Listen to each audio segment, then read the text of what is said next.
نبی اکرم صلی اللہ علیہ وسلم نے فرمایا، جس بندے نے لا الہ الا اللہ صرف اللہ تعالیٰ کی رضامندی حاصل کرنے کے لیے کہا، قیامت کے دن اس پر جہنم کی آگ حرام ہوگی۔ رسول اللہ صلی اللہ علیہ وسلم نے فرمایا، جو شخص 100 مرتبہ تسبیح پڑھے گا اسے 1000 نیکیاں ملیں گی اور اس کی 1000 برائیاں مٹا دی جائیں گی۔ رسول اللہ صلی اللہ علیہ وسلم نے ارشاد فرمایا، جو درجہ خاموشی کی وجہ سے انسانوں کو ملتا ہے وہ 60 برس کی نفل عبادت سے بہتر ہے۔ رسول اللہ صلی اللہ علیہ وسلم نے ارشاد فرمایا، مسلمانوں کو جو پریشانی، غم، رنج، تکلیف اور دکھ پہنچتا ہے،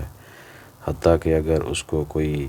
کانٹا بھی چبھتا ہے تو اللہ تعالیٰ اس تکلیف کو اس کے گناہوں کا کفارہ بنا دیتا ہے۔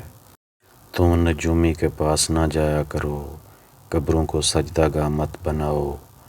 لذتوں کو ختم کرنے والی موت کو کثرت سے یاد رکھو، دنیا میں ایسے رہو جیسے اجنبی یا مسافر۔ رسول اللہ صلی اللہ علیہ وسلم نے ارشاد فرمایا،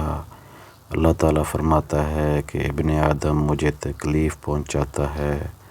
زمانہ کو برا بلا کہتا ہے، حالانکہ میں ہی زمانہ کا پیدا کرنے والا ہوں، میرے ہی ہاتھ میں تمام کام ہیں، میں جس طرح چاہتا ہوں رات اور دن کو پھیرتا رہتا ہوں۔